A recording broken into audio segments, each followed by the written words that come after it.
Hello, everyone. It is Unfound Live for December 29th, 2025, the last Unfound Live of this year.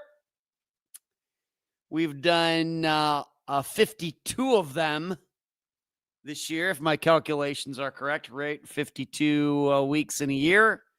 Maybe we even did 53, I guess, depending on when the Mondays fall and all of that. Anyway, it's the last one. What a year it's been. Did a year in review for the update episode this past Friday. The first, what was it, about half hour of that, kind of going through the good stuff and the bad stuff from this year. And yes, there was a little bit of both. I'd like to think there was more good than bad. And really, the bad stuff, not horrible. I just wish some things were a little different. I'm going to turn this down. These lights are a little too much.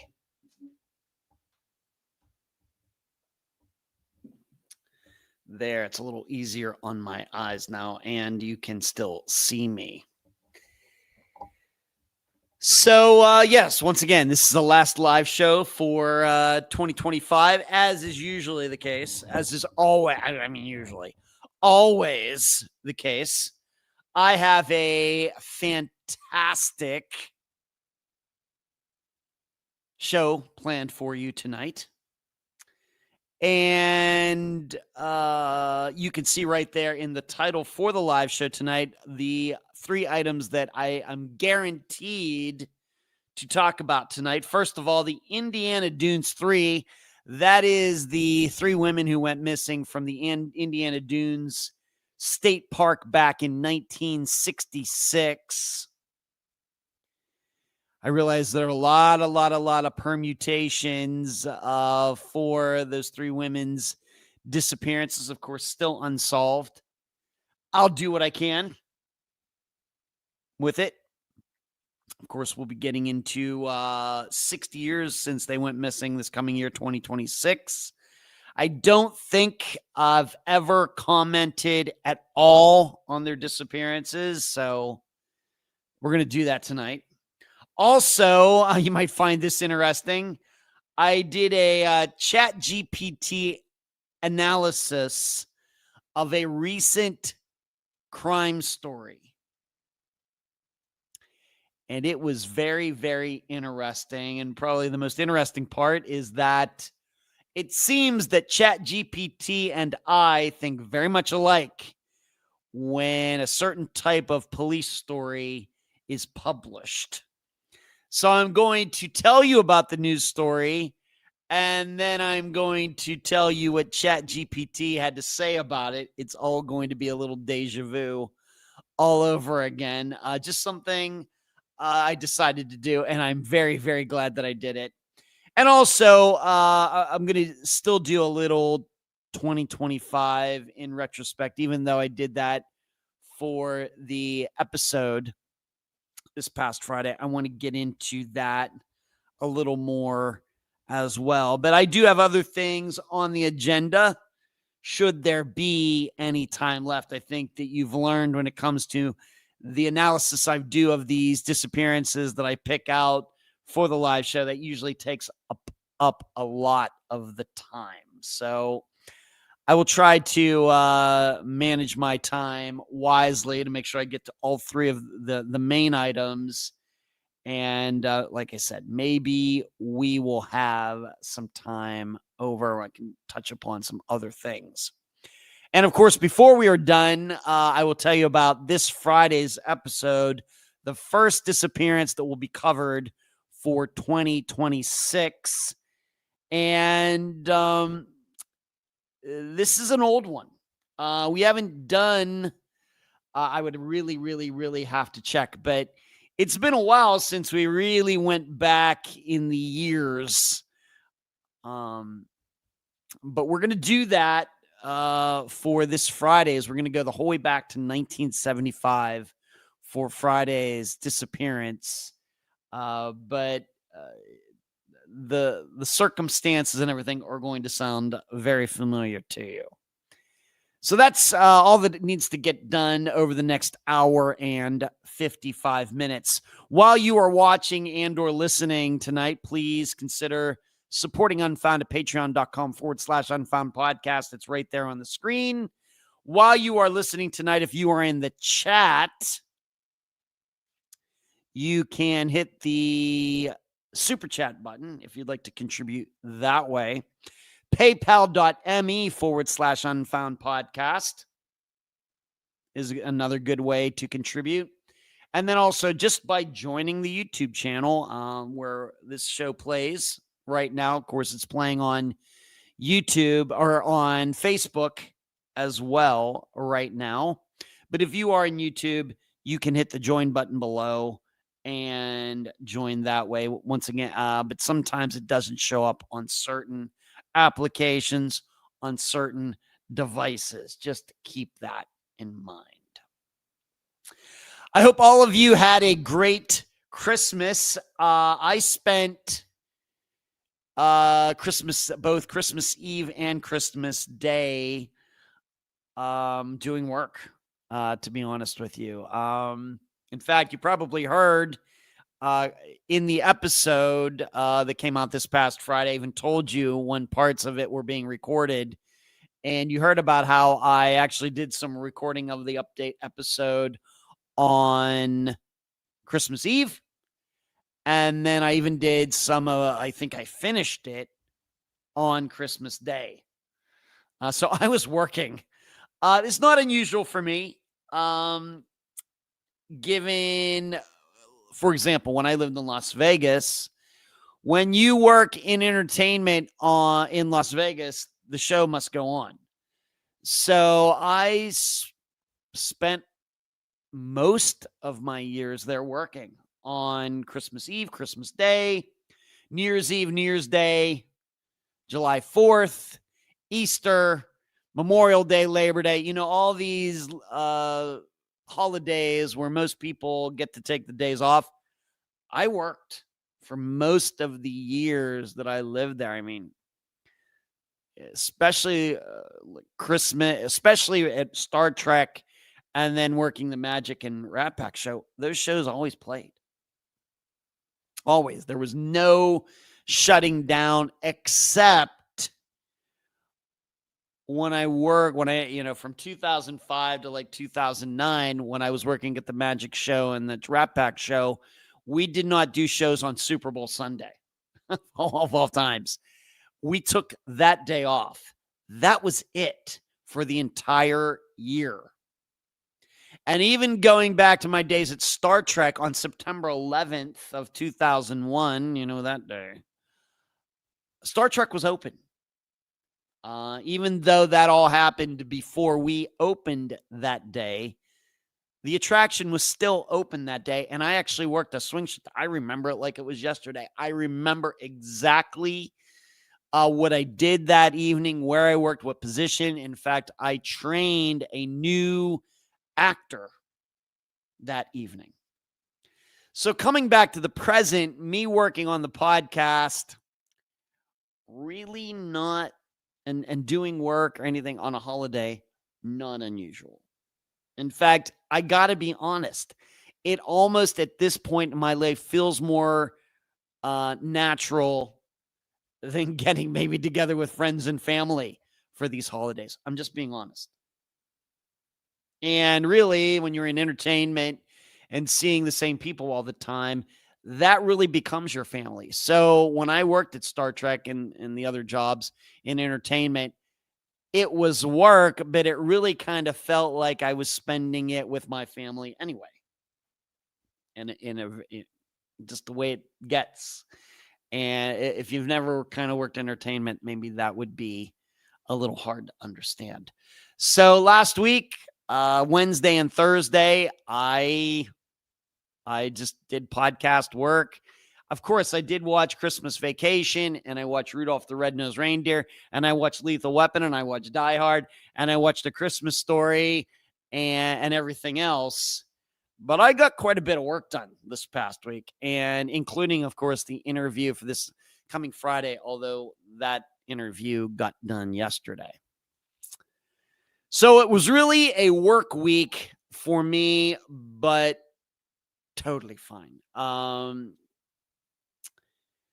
As we all know, sometimes when you get so caught up in the festivities and wanting everything to go just right and seeing people and everything else, it gets a little stressful, right? It does. I actually feel a lot less stressed just doing the work. Of course, as you know, I love to do. So that's just the way it works out. Now, my dad, very happy for him. He got to do quite a few things this past week. And on Christmas Eve, he actually went and drove down to Pittsburgh by himself, 89 years old. He's perfectly capable, as I continue to say, not worried about it at all. He went down and met my brother and his wife, my sister and her husband. Of course, you know, all know Charles in the chat here. He's in here tonight. Hello, Charlie. Met his mother and his father, and then some other family members. And they all had Christmas dinner together at this very nice Italian place near Pittsburgh. And it's something that has been done. It's become, I guess, like a ritual now. When I've been back to Pennsylvania the last 3 Christmases, I guess maybe going back to 2022, maybe 2022, 2023, 2024. That's what we did. And it's always a good time. It's a really nice place. But Dad got to do that by himself, and he just had a fantastic time. He just great time, great seeing everybody. Of course, remember, my brother and my sister that I'm mentioning are not my dad's kids. Remember that. But he still had a great time. And even the next day on Christmas Day, my brother Michael had to work. And they ended up talking on the phone while my brother Michael was working. So it all worked out for my dad as well. And in fact, he it was actually invited to Christmas breakfast with some people. And I just maybe a little too worn out from the night before driving down there, getting back a little late. So he decided to not take part in this Christmas breakfast that some people in his community were having. I really didn't blame him, but he was even invited to that. But so I'm sure he wished, that I would have been there, but he just got to see me. He had a choice. I did give him a choice way back in October. You can either have me for Thanksgiving and your birthday or for Christmas and New Year's. He picked Thanksgiving and his birthday. So, and there's no way I was staying there for all of that. So it was all good. He had a good time. I had a good time. I did drive around and checked out the Christmas lights a couple nights in this one area over there that the neighborhood does it really nice. Drove through there a couple times since last Monday and really enjoyed it, the Christmas music and everything. And, I have to say that's good enough for me. I just have to be honest.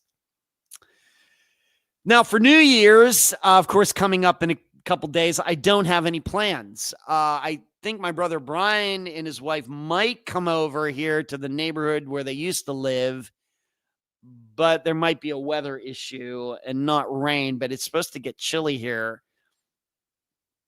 Maybe.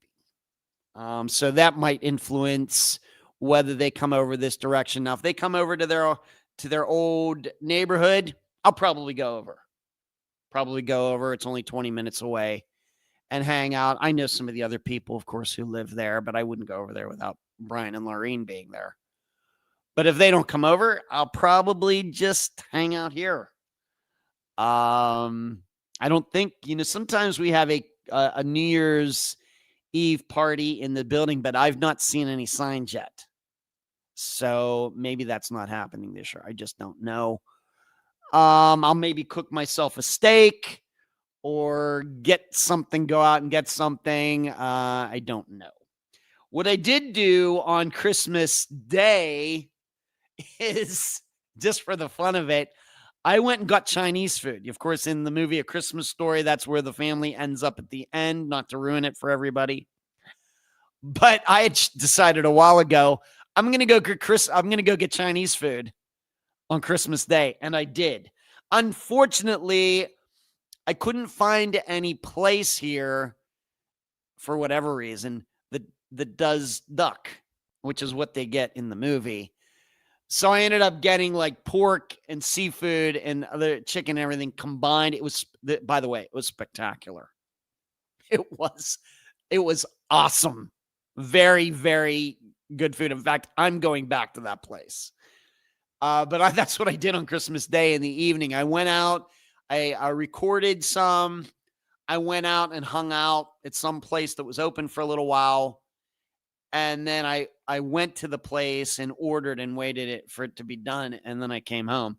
So I really, I tried to have a little bit of a Christmas Story, but it would have been fantastic if I could have found a Chinese place that serves duck. Just couldn't find it. Duck, certainly it's served in here in the United States. But as I was telling my dad, talking to my dad about all this, and he had a good, laugh about me doing this. Of course, chicken and turkey, when it comes to birds, a lot more commonly served in the United States than duck. Certainly you can eat duck. It can be a little gamey. There's a lot more fat and everything, but still there are places that serve duck. I just couldn't find one, but I'm going to continue to look for that. So that's how I spent my Christmas. But this past week, a lot of productive work has gotten done, planning, getting Unfound ready for 2026. And I did my Christmas shopping on Christmas Day online. And I started a new workout program, going to the gym, and really setting my sights on that for 2026. So it was it was a pretty good week. The only thing that didn't get done this past week is I didn't have a singing lesson. I took last week off, so that was the only difference. So let's see who's in here before I go any further. Pookley, look at you, Pookley, with the biceps. Hello, Charlie. Lisa, good to see you. By the way, everybody should know, Lisa is putting in some good work for Unfound. I'm thanking her, but it's a little bit of a thankless job. She's actually trying to get myself and Unfound listed on Wikipedia. And so far, it's been a little bit of a chore. And I appreciate all the work that she's putting in that. So, Lisa, I really appreciate it. It'd be fantastic to get listed on there. I don't think it's that. Obviously, right now, the people at Wikipedia think maybe it's not that great of an idea. I don't know why, because there's a lot of trivial stuff that's listed on Wikipedia. But Lisa is trying her best. It was something necessary. I guess we could say she volunteered to do it. I didn't ask her. At least that's the way I remember it, Lisa. So I really, really appreciate it. So we'll see where that goes. I'll keep you updated. Good evening. Yeah, Charles. Hello, fishing. What's going on? Lisa, you are generous. Thank you. Hello, D. Merry Christmas to you, D. How are you? Cranky, Ed and all. And Cranky says, not a big fan of humans, so I purposely choose no plans every holiday season nowadays. Can't blame you, Cranky. Lisa says, when I've had duck at a Chinese restaurant, it wasn't in the menu and had to be ordered 2 days ahead. Oh. Okay, Lisa, I'll keep that in mind. We'll keep that in mind. Thank you for, maybe everybody needs to know that. Lisa, yes, I volunteered because you should be on Wikipedia. I really appreciate that, Lisa. Thank you. Yeah, it's one of those things. You would think that a production, whether it's a podcast or anything else, in a particular genre, if the person running it, has been involved in a criminal case, if he's been featured on TV multiple times, if he has spoken at universities, if he's written books on disappearances, and the podcast does okay for being a niche type of true crime podcast. Um, you'd think that would be good enough to get on Wikipedia, but let's just say for Lisa, it's been a little struggle, not because of her. I think she's doing a fantastic job. But there are, serials on there. And to my knowledge, none of those hosts, they've been involved in a murder trial. And of course, that podcast hasn't been around for years and everything else. So now I realize you just can't put any podcast or whatever of any genre that just pops out of nowhere. But if the host has been around for a while, it's 500 and some episodes weekly. And, the host has done things outside of the podcast, and it's work involving the podcast. You'd think that would be enough. So, but maybe not. So Lisa's working on that. Thank you, Lisa. Also, probably going to have to be getting a new car here. I probably would have started already putting in the work. As I think I've talked about, it's using some oil. It still runs great. It still gets like 38 miles to the gallon on the road, but it's burning some oil. And I want to get it looked at. The problem is I have some things coming up within like the next week to 10 days where I'm going to need my car. I need to get my blood taken this Friday. I have my I'm fine, feeling fantastic. But I have a doctor's appointment next Wednesday. And then my brother Brian and I are going to be going to the Meekum car auction as we do every year. It's like a car show every year. So once those things are done, and I'm sure I'm not going to need a car, it's probably when this is all going to get started. Getting the car looked at. Is it really that the engine's bad, or is it something else? May be able to get a free engine through a Hyundai because of the engine oil usage. It seems they have given free engines out even though you're out of warranty. So I need to check into that. But probably, I don't even know what the percentage breakdown would be right now. But there might be, and when I say new car, I don't mean 0 mileage new car. I mean car that'll be new to me maybe within like the next month or something. And I've been looking around, and the tough thing for me is I'm not a truck guy. I'm not an SUV guy. I'm a car guy.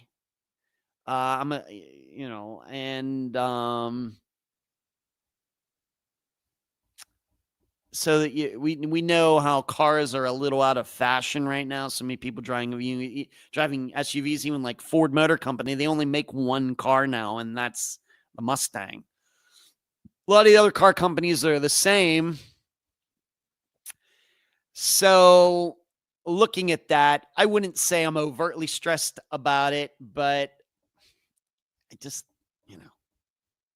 not that I can afford, I'll buy a car within my budget, but you just start thinking about it. Sometimes how car buying can go. And I really would prefer to buy off a private individual in contrast to go somewhere and deal with some damn salesman. But we'll see. And the car that I've had has been spectacular. I mean, I got such a good deal on it. It's been spectacular. It's a dang shame that it's using oil like it is. It's not blowing smoke or anything. Just, I don't know. So that might be in that near future as well. I got that car in the summer of 2017. I've put over 90,000 miles on it. Most of those are highway miles between here and Pennsylvania back and forth, because one way it's like 1,000 miles. And I've done that drive at least twice a year since 2019. So whatever that figures into it. And then drive to Texas once. Remember, I drove to Illinois and back once, and then Pennsylvania back. Driving disc golf tournaments around Florida, Drove to Illinois or Louisiana once with my brother to speak. A lot of highway miles. I really don't drive that much otherwise. So we'll just have to see. And then finally, you might find this interesting, just because it happened today, and then I'll get into the true crime stuff, the things listed there in the title. I was there's a new coffee place that I'm hanging out now, and it's not far away. And it's not a Starbucks. It's privately owned. I really like it. It's a great location. It's just right across the causeway here. It's only like 3 miles away. It gets it's busy, has a nice clientele. It's not like where the Starbucks, I have to drive a little ways to get to a Starbucks, for example. But this place is fairly close, but it's only open till like 6 in the evening. And the other ones that I go to that are like late at night are a little farther away. But I like this place. And I don't know if I'm going to bring this up, but it's telling. I'm working there. I'm sitting there. I'm doing my work. I'm listening to my music. And I was wearing a motorsport shirt. It's from some track in Canada. And on the back, it says, drive it like you stole it, or in the front, it says like, drive it like you stole it, or something like that. And on the back, it's like a picture of the raceway or anything else, something. And so I'm just doing my work. And this woman, I guess, who had been in there a while, probably around my age, taps me on the shoulder. And I'm sitting kind of close to the door, the entrance exit door. And she taps me on the shoulder. And I look over at her, and I can see she wants to say something to me. And of course, the way I look. And she asked me, "Are you some kind of like dirt bike racer or something?" I said, "No, I'm not." And that's the first time that. No, I'm not. She goes, "Well, I just saw your shirt, and I know people who are into professional racing and everything, and I saw the shirt, and I just thought you might." I said, "No, no." And I said, "No, I'm not." And I didn't even bring it. Of course, I used to be a drag racer. I didn't even bring that up. I said, "No, I'm not." And the conversation like kind of died there for a split second. And then I said something like, "Yeah, regarding this shirt, I don't know. My parents went to Canada, and all they got from me with this shirt." And she laughed at that. And of course, we've seen those shirts. My parents went on a cruise, and all I got was this stupid shirt. You've seen those shirts, those jokes that you can get somewhere. My parents went to Las Vegas, and only brought me back a shirt. Was that kind of joke? And she laughed, and that was kind of it. And it wasn't until she like walked out, I was like, oh, she was making a pass at me. And if she's out there, of course, she doesn't know my name, doesn't know I do this podcast, nothing. But if she ever hears this, I want to say I give her all the credit in the world. But it wasn't until she was like walking out there in the parking lot, I was like, oh, yeah, because I'm so clueless about this stuff, even at my age. And I have to say, she really wasn't my type. There's nothing necessarily wrong. It's just not my type.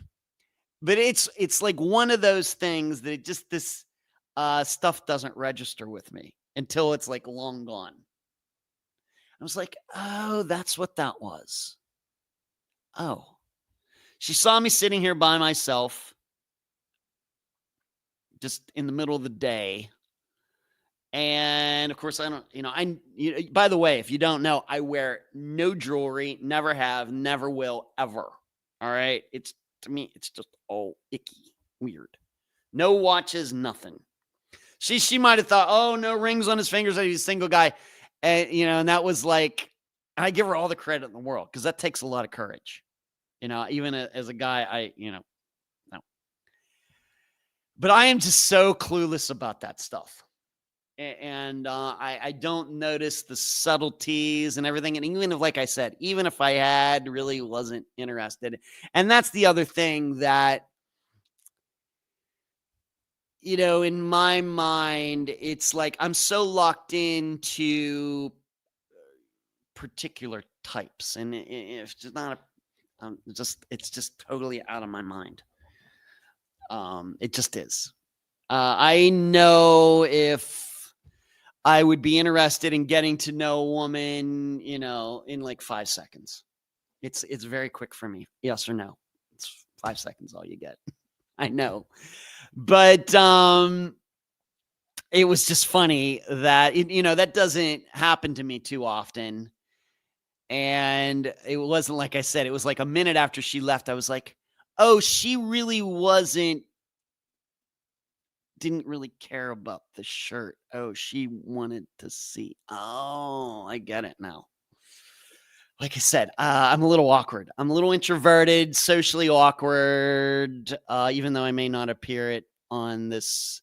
I'm not like that around my family and longtime friends, but around new people and everything, I'm just socially awkward. And that was funny today.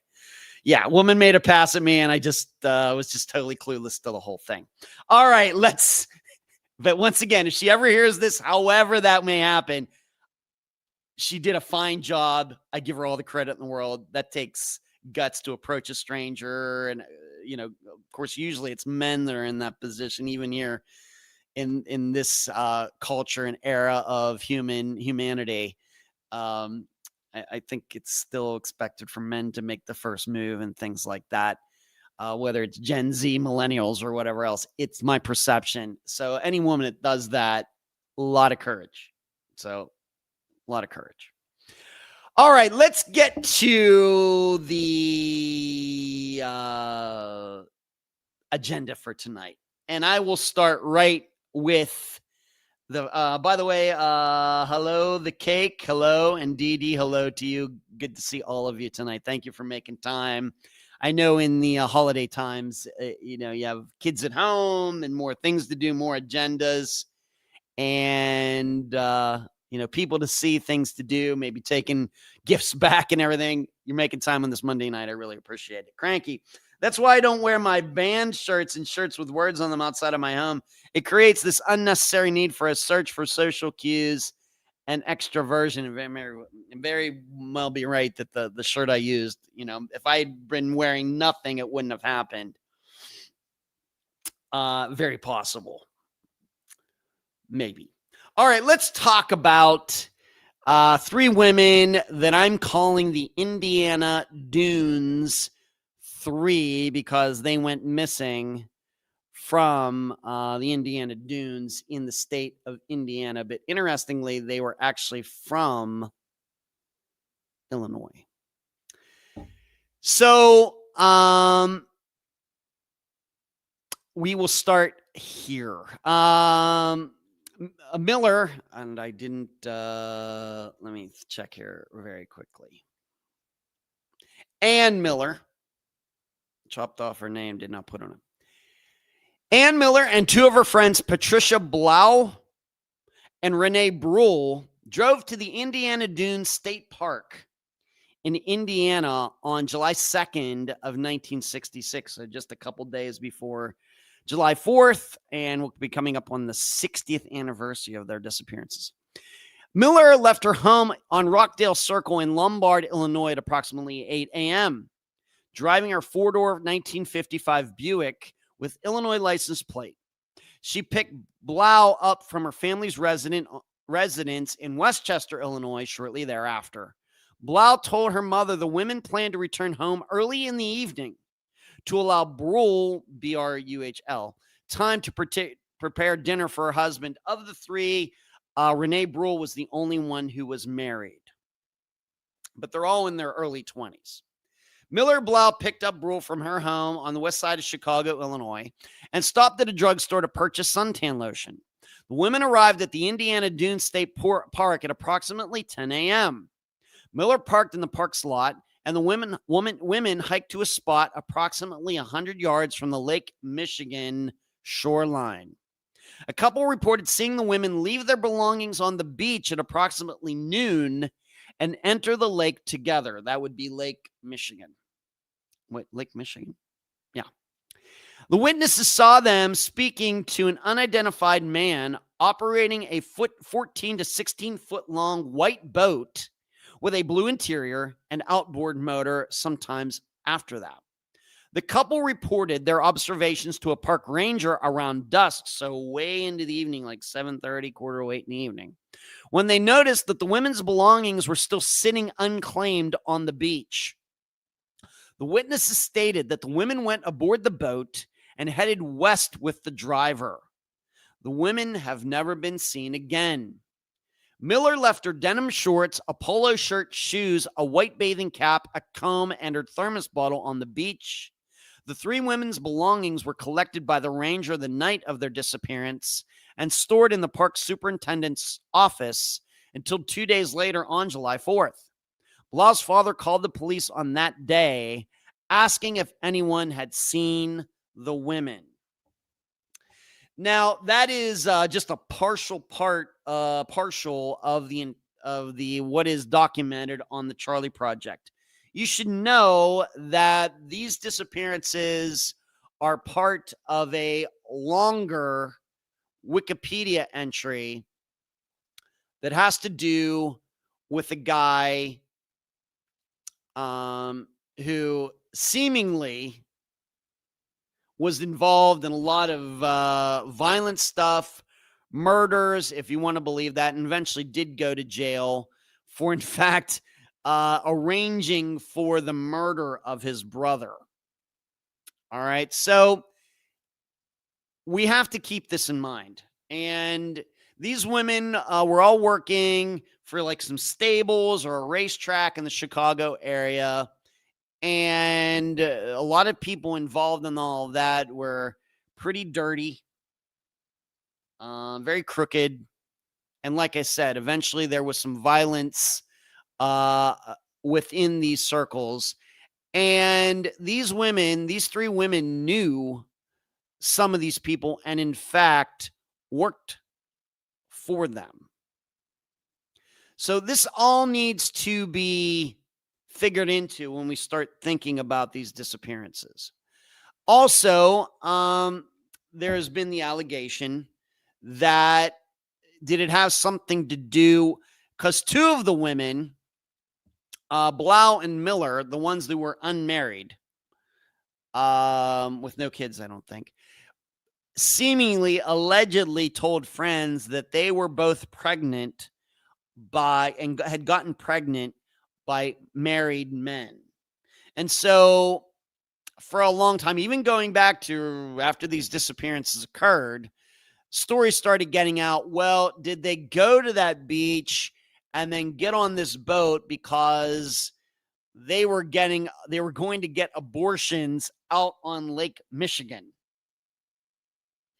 And the reason, of course, that's done because it's, of course, abortion at the time was illegal.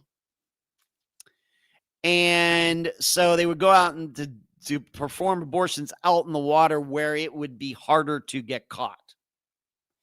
And the theory that's been thrown around is that something went wrong and that all three of these women died because there was a botched abortion and one of them died. And then who was ever doing it felt that, all the other women needed to die because they were witnesses.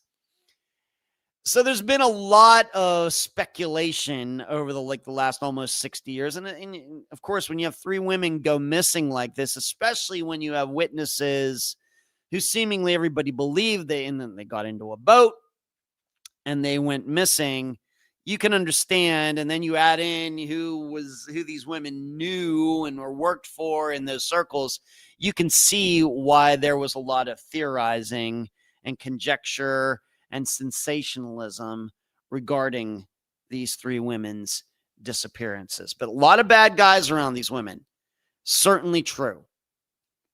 And in fact, these people might have even been responsible for the disappearance of a woman who was an heir to the Brock, B-R-A-C-H, Brock candies. An heir. That disappearance is still unsolved, by the way. And these same people might be responsible for this Brock woman, she was much older, her disappearance that is still unsolved.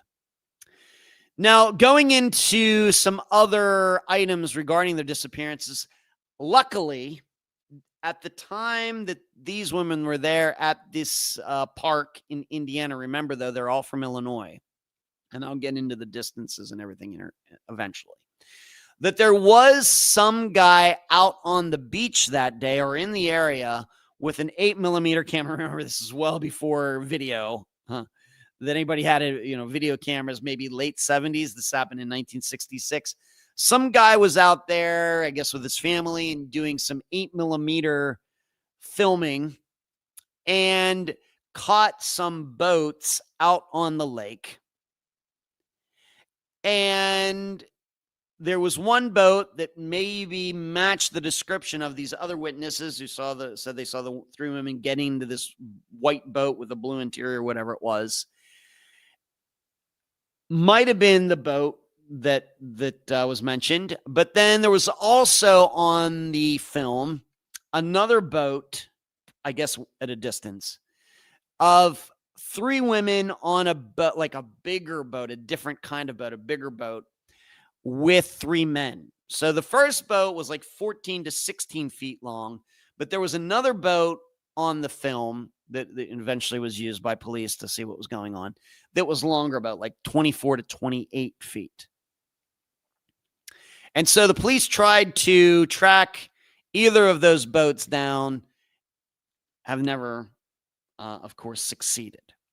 So moving on. So there was somebody out there. So no different than today if somebody was out there with a phone videoing, a family out on the beach, and then something was caught in the background. Well, this is kind of what happened, but it was in 1960s terms with an actual 8mm camera.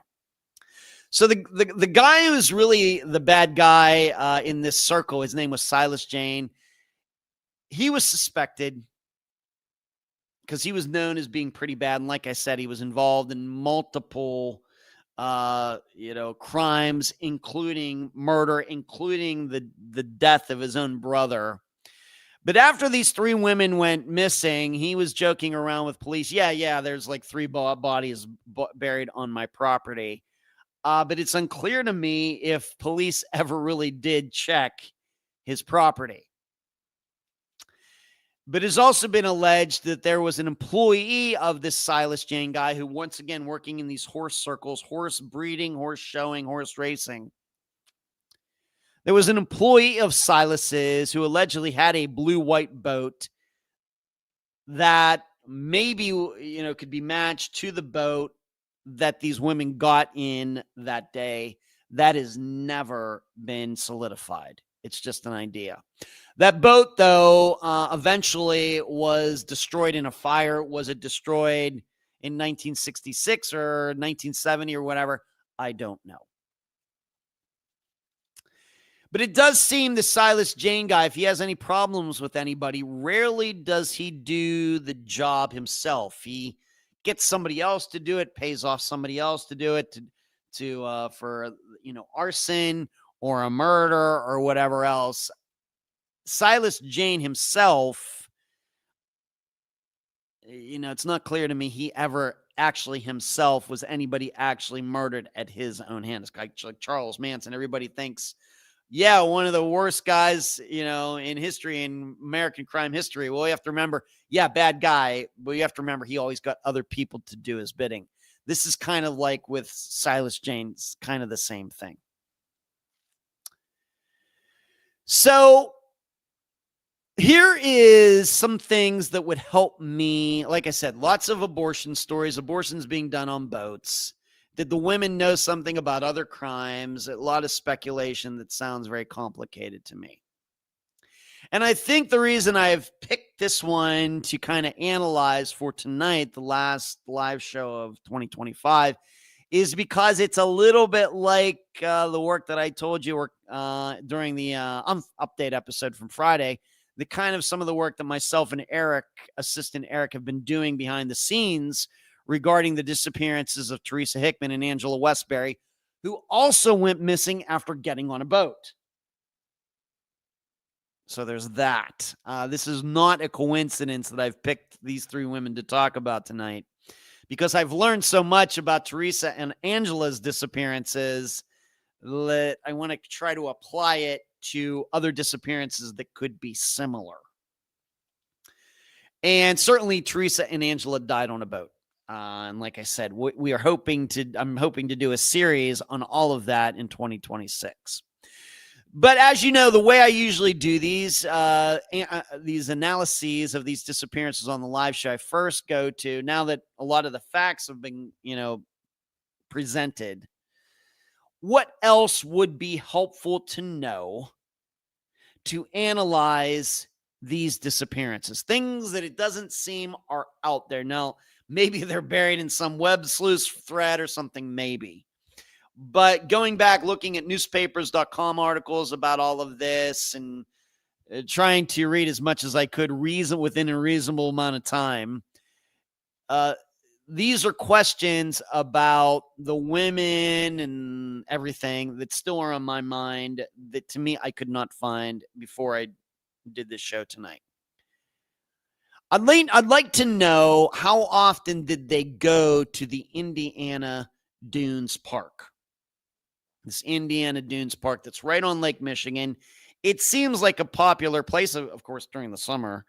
And we have to remember this was in July. It's probably a fantastic Indiana day.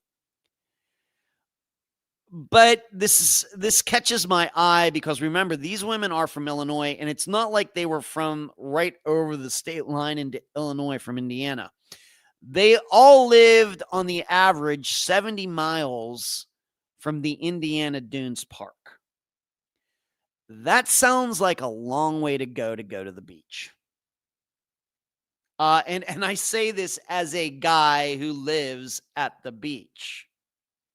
Now, you may say, well, Ed, well, of course. I mean, look, there's people who live in the interior of Florida who are coming out to Clearwater Beach, St. Pete Beach for the day, and they may drive that. That's true. That's true.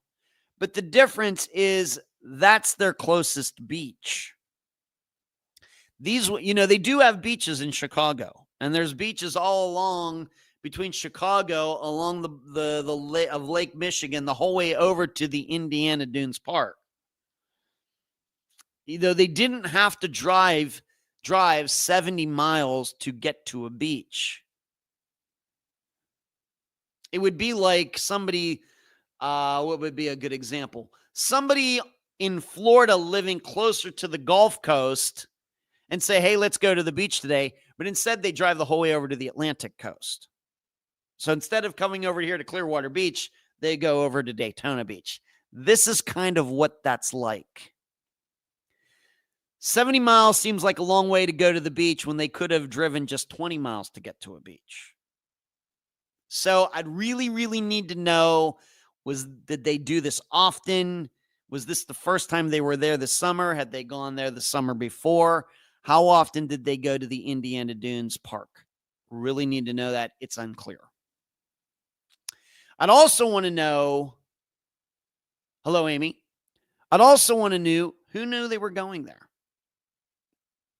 Did anybody, of course, the Brule young woman, she was married. I'm guessing her husband knew she was going. But for these other women, I think that they lived at home. Maybe at least one of their parents knew. Maybe some of their other friends knew. But I'd really like to be able to narrow down who knew they were going there. So, of course, by doing that, we can start thinking about this in terms of, was this something that was planned, or was it something that was planned, or was this just, an unfortunate, running into the wrong person at the wrong time? Because certainly if people, for example, within this horse circle knew that they were going there and they had problems with these women for whatever reason, then yes, something could be planned. They get there. They know they're going to be there. Hey, we'll show up with a boat. Oh, look who's here. And won't even question getting in the boat to ride around. And then, of course, something happens. But if nobody who really wanted these women dead, only the people who cared about these women knew they were going there, then it gets a little tougher to put this all together. Cranky said, Indiana dunes are way different than North Avenue Beach in Chicago. I grew up there. The dunes are highly popular amongst people living in that region. Okay. I'd still like to know, you may be right about that. I'd still like to know, how often did they go there? And did anybody go there? Just seems like 70 miles to go to the beach. Sounds like a long ways. So, also, did Brule's husband know she was going? And did he know? And on top of everything else, there's nothing in the record that I could find. Remember, the woman, her name is Brule. I'll go up and check it again. Renee Brule. She's the only one of the three who are married. Couldn't really find anything. What her husband had to say about all this, and I'm not inclined to believe he had anything to do with this. Of course, we start talking about married women going missing. Then we start thinking about husbands. I think this is one of those situations where we can rule that out. So what he would have to say about his wife going missing might be helpful. The problem is nothing out there. So, but that might be helpful.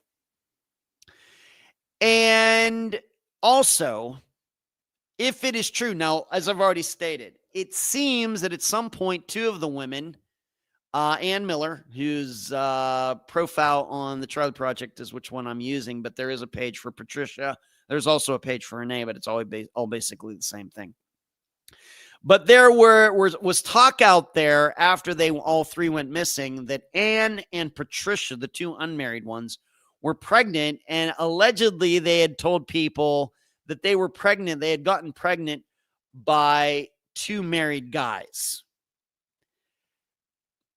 What I'd want to know is, well, how did they know that they were pregnant? Now, we have to remember, this is in the days before, you could, right? Certainly before the pee on the stick test, right? You women out there might certainly know more about that than I do. But this is the mid-60s. My impression is that at least that time, for a woman to really, really know she was pregnant, she had to go to a doctor. It had to be some test that's done at a doctor's office. It wasn't something that you could just get over the counter like you can now. It could be a little wrong about that. So if they're telling people that they're pregnant, well, how did they know that? Once again, any women, I know a lot of women in the audience tonight. If you have a decent history about how women, the progression of women finding out how they're pregnant and how, eventually came to just peeing on a stick or whatever, a little plastic device you buy in a box at the pharmacy. When did that become a thing? My impression is that was not a thing in the 1950s, but certainly was a thing in the 1980s. So when in all of that did that change? I don't know. So I'd want to know, well, if they're telling people that they're pregnant, well, how did they find that out? And then on top of that, will they go missing? Did any doctors ever come forward to say, yeah, I was her doctor, she was pregnant? Couldn't find anything about that. Now, I realize that there would be privacy laws and rules and all that. But I think after a while, those things might get broken, to really, really, really determine were these women pregnant or not. So I'd really want to know more about that. So was this just some sensationalism of the 1960s? Or was this something that was real? And if it was real, how did these women know that? And if there ever was a doctor, or doctors plural, who came forward to say, yeah, they were telling the truth. They were pregnant. We don't know who the fathers were, but yes, they were pregnant. Otherwise, it's just sensationalism. And just for people to talk about on Reddit 3M. Of course, Reddit, all the, 60 years later, people can talk about that. I want to know how they knew they were pregnant or thought they were pregnant. And also, I would want to know a little bit more about the stuff that was left on the beach. It seems that quite a bit of stuff was left on the beach.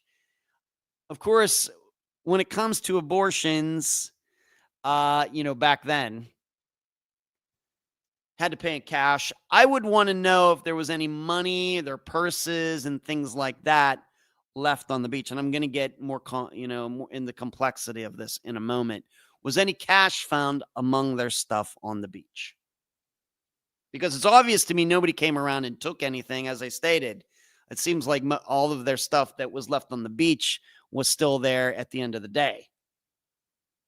So was there any money? I don't care whose purse it was, whose wallet it was. They might have stuck cash in a shoe. I don't know. I don't care. I just want to know, was there any money found among their stuff? Or was there cash, being that the car was also left there, was there any cash found in the car? Because abortions don't get done for free.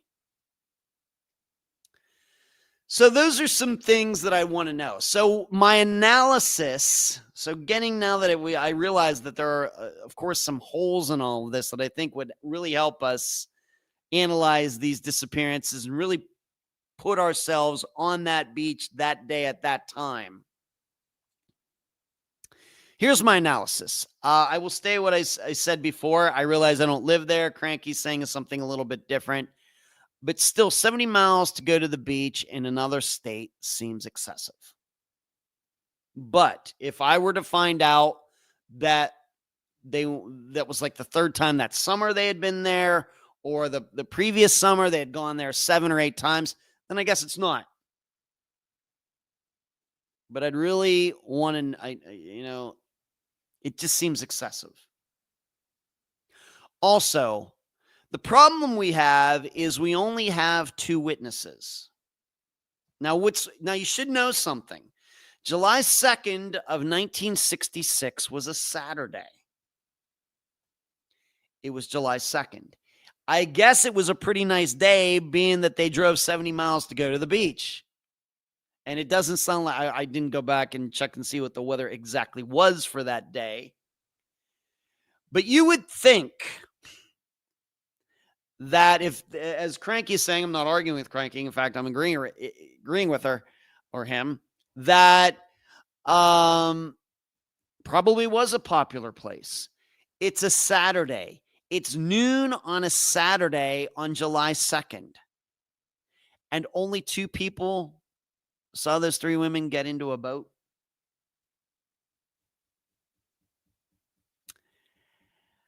It's a little hard to understand, especially, like I say, Cranky's saying the dunes are highly popular amongst people living in that region.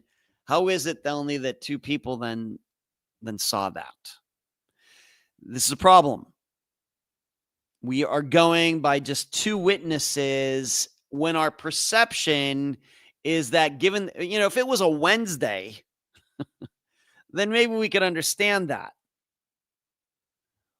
But given that it was a Saturday, you'd think there would have been, 50 people, 75 people who would have been a witness to this. A boat comes up to the shore, 3 women get in it. That's something that's going to stick out to people. You only have 2 witnesses who came forward. So, did this really happen?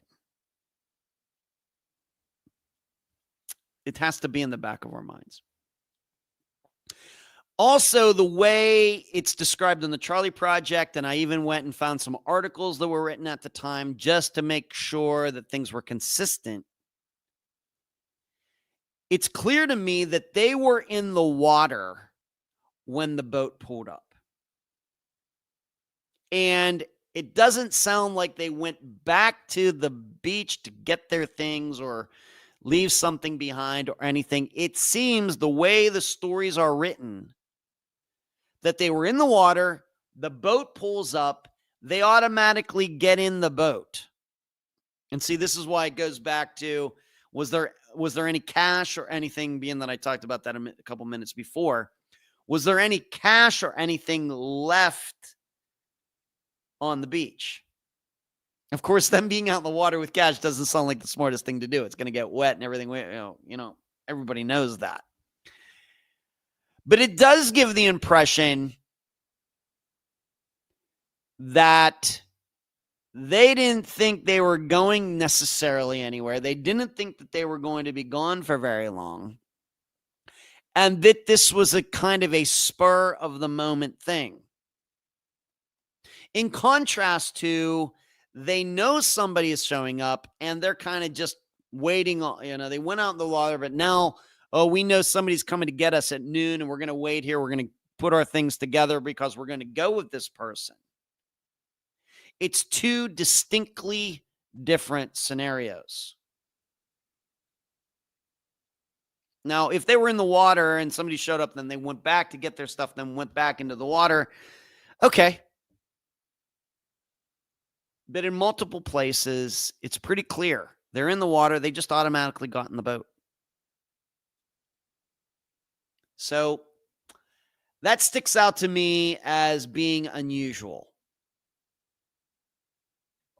As far as the abortion stuff goes, I'll go, like I said, what I've already said.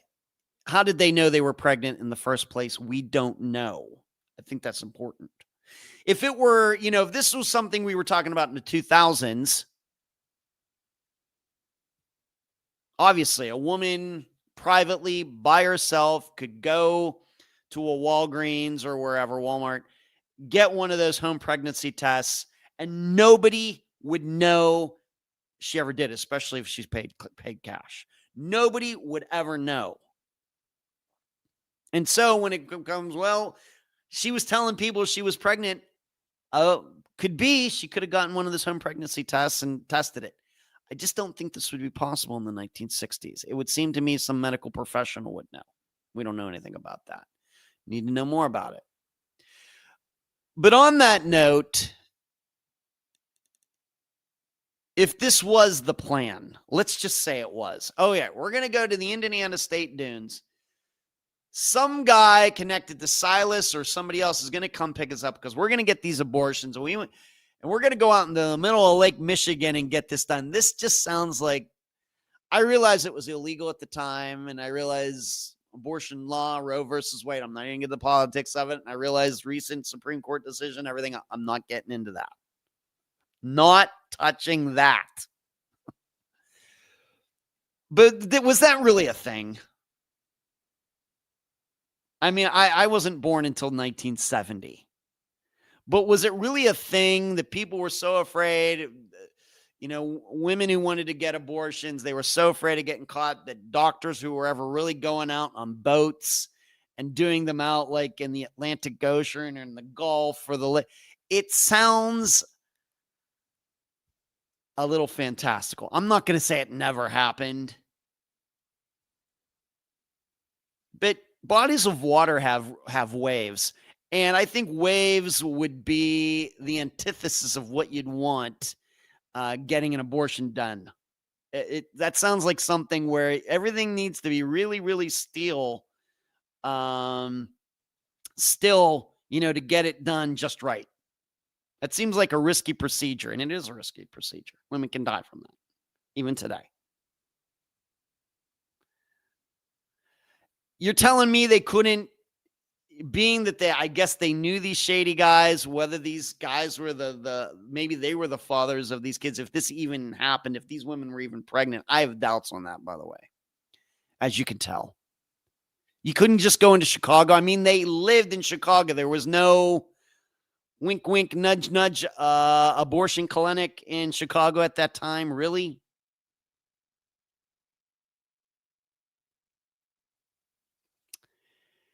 So I completely reject this idea unless somebody's going to show me a story where some doctor came forward and said, yeah, they were pregnant.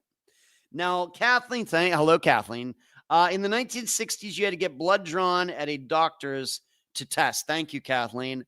So you're kind of supporting what I thought in that I was a kid then, but I can't remember abortion even talked about that I can remember. Well, yeah, Charlotte, it was certainly abortions were certainly not discussed in the 1960s. Certainly, Charlotte. But going back to what Kathleen wrote, so she's kind of saying what I thought. To know that you were pregnant, you had to do a blood test and it had to be done by a professional and all that. You couldn't just go to the pharmacy and get a pee test like you can now, like you've been able to do for like 40 years.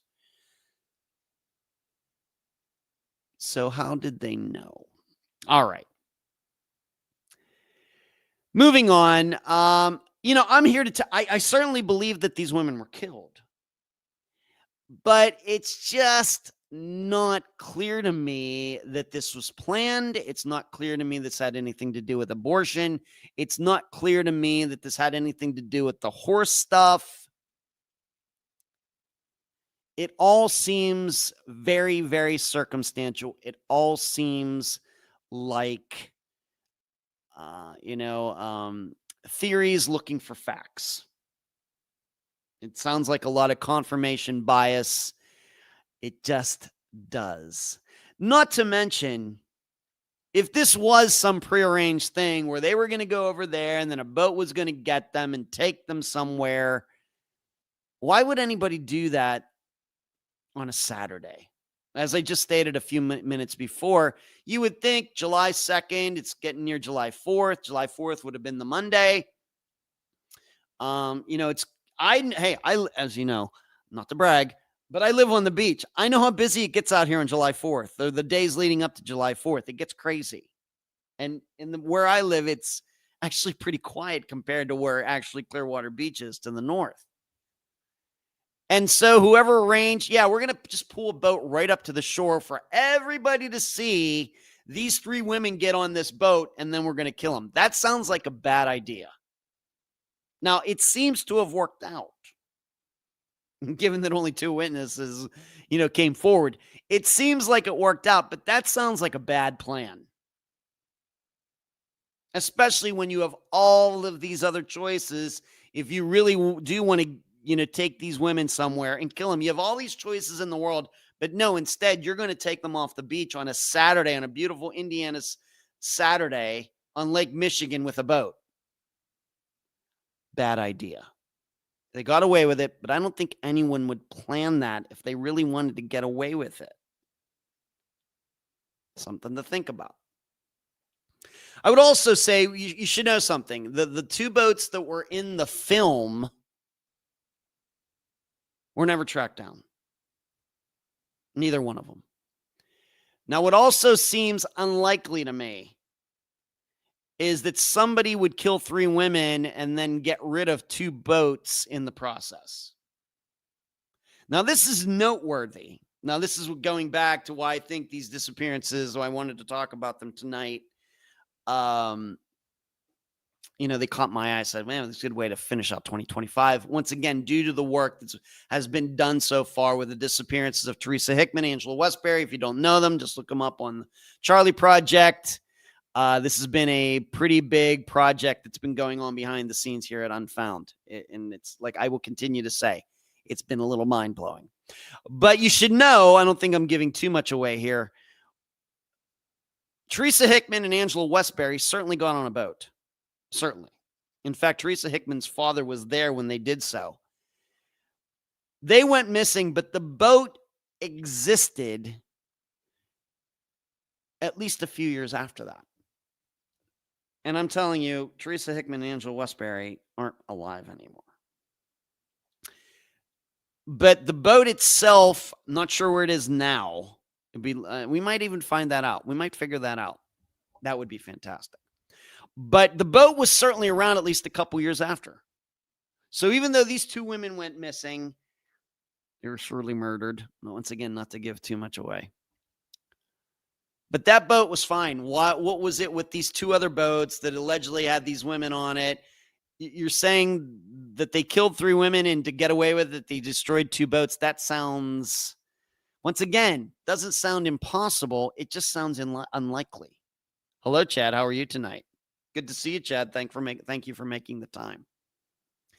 So it just seems unlikely to me that somebody killed them and got rid of the two boats. Once again, the boat that come up to the shore, and then this other boat, this bigger boat that might have had the three women on it later.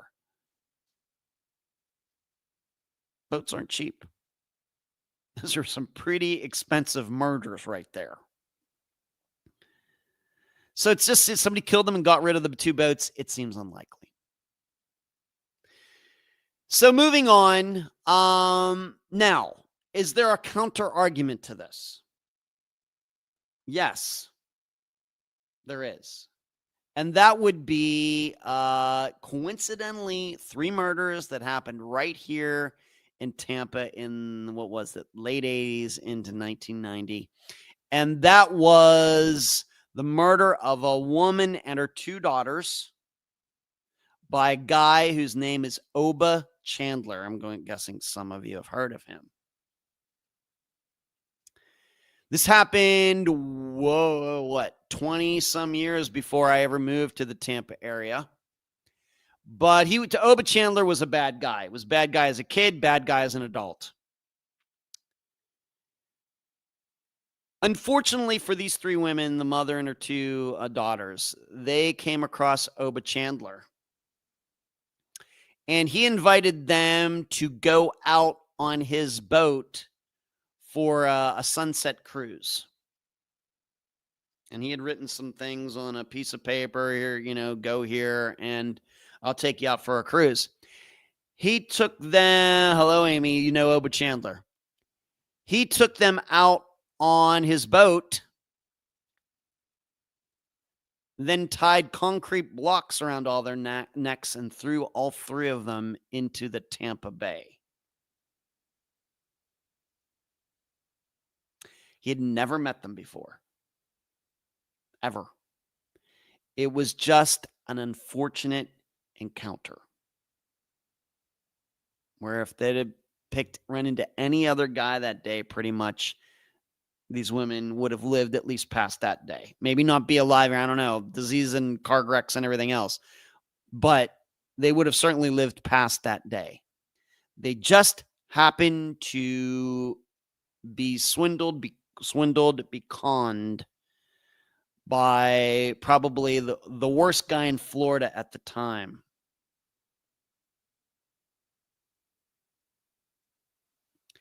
Yeah, that's a little off topic there, Charlotte. But so it does happen.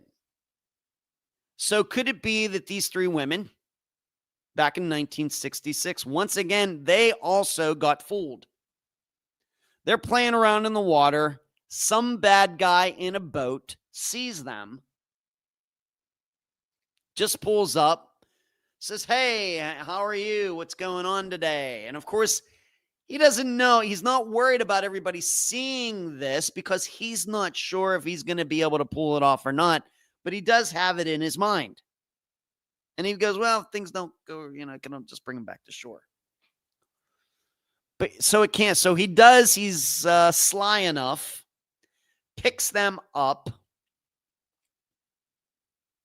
and he's the one. A guy who had never met these 3 women before, kills them, takes them out to Lake Michigan, does to them what Oba Chandler did to those 3 women. See, this is what makes the analysis of this so difficult, because you can think, well, yeah, they were around some bad guys, and maybe one of those bad guys knew they were going to be there, and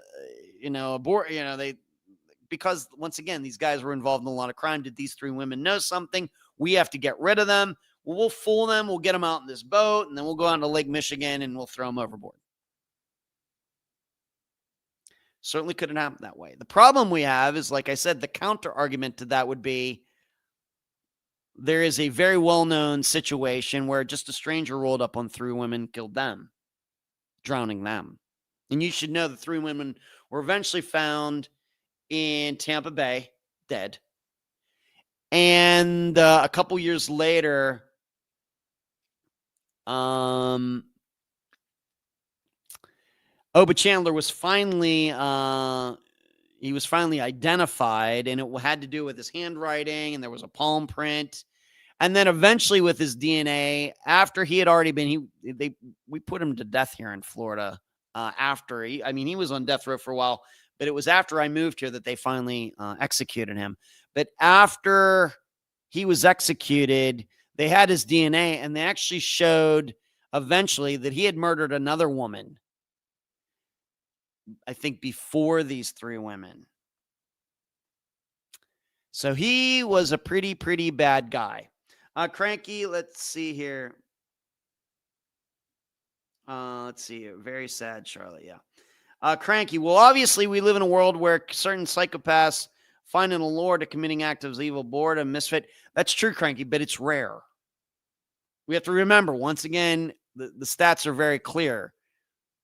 The violence that happens in the United States, a majority of the time, is crimes being committed between people who know each other, whether it's rape or murder or anything like that. Violent crime, it's usually, are there stranger encounters? Yes, but they are the minority. Despite about all these school shootings and but even with gang shootings, of course, a lot of those people know each other. Remember that. So, Rockford, there's a terrific article about Chandler Clace that I read some time ago, maybe a special feature. Worth a read if you can find it, as terrifying as it was improbable. I think I've read it, Rockford, but I didn't read it for tonight. So we just have to keep that in mind. And then what also, though, catches my attention is, once again, if we want to believe these witnesses, is that the boat picked these women up and went west. Well, going west from where they were would be like going kind of along the shore. Going north would be going straight out into Lake Michigan. The beach is on the southern end of the lake. And so if you go away from shore directly, you have to go to the deep, the most remote part of the lake, you go directly north. The witnesses said this boat went west, so it would be kind of going parallel to shore, and in fact would be heading towards Chicago, even though Chicago's like 50 miles away or something. So we have to keep that in mind as well. That he's, what exactly does that mean? Now, also, a rumor has been out there. There was a bombing that had happened that involved the Silas Jane guy the year before, in which a woman got killed who was not supposed to be killed. It was a mistake. And once again, if you just look around, just even for 10 minutes on the internet, you will find that there was also, is it abortion? Or, what are the reasons that they would have killed these three women if these bad horse people did it? Another rumor was that, these three women knew something about that bombing and they had to be silenced. So we're kind of like thinking about, like Adriana on The Sopranos. If to me, one of the best episodes of The Sopranos ever.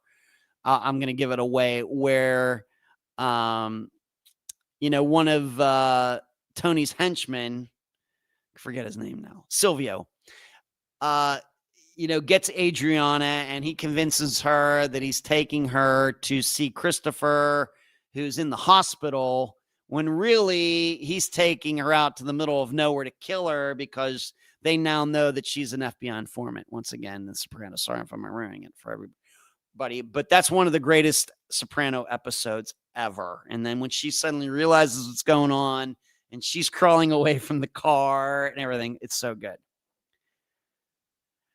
Well, could this have been like that situation? The problem I have with that, regarding these three women who went missing in 1966, is that the bombing happened a full year before these women went missing. These guys who pulled off this bombing were afraid that these three women knew something and they waited a year to kill them. It seems unlikely. Not impossible, but that, once again, if you're worried about these women spilling the beans about that and knowing something, you surely aren't going to wait a year. Maybe they just found out recently. Well, how did that happen? I don't know. I don't know. It's just been speculation. There's no proof that any of these women were ever in a position to know that. And it seems to me, that they had to kill all three of them. You know, if all three of them knew, did not one of them even have a spine to go to the police? I mean, So, and on top of everything else, we don't know what the husband of Renee Bruhl had to say about this. Did she ever say anything about a bombing? We have no words from him at all. I don't even know if he's still alive. I have no idea. If he is, he's probably easily into his 80s. So my best guess. So after all this, I've been talking about this for a while. So what is my best guess regarding this? Now, certainly these women were murdered. The question is, by who?